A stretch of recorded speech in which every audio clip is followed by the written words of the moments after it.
Chapter 12. Sapius locutum, numquam me tequisse penitet.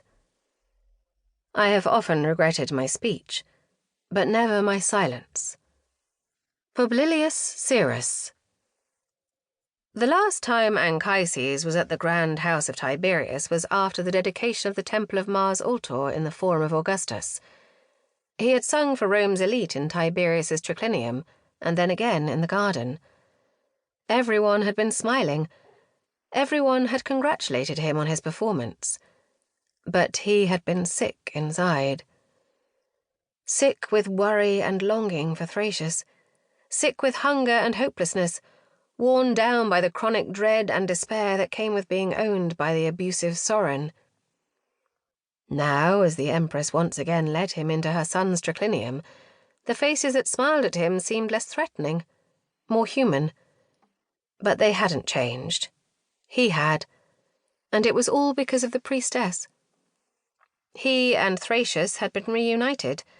They lived together in the comfortable slave quarters of the house of the Vestals, and although the priestess kept saying she would find them other accommodations, Anchises suspected she was in no hurry to do so. He had become her confidant, and both he and her freedman Anku were as protective of their Vestal as Vesta herself was of Rome. Thracius had as much purpose. When he wasn't being ambushed by the novice priestesses, he was teaching the soldiers that guarded the temple how to box. They thought of him as something of a sports legend. His burns may have made him less appealing to some women, but they had won him the machismo admiration of men. Even now, in the home of Caesar's heir, Thracius was surrounded by noblemen inspecting his scars, debating the merits of recent boxing matches in the amphitheatre, and asking his opinion on the best new boxers to bet on in Rome.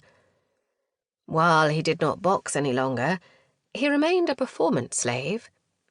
Or perhaps celebrity slave was a more apt description.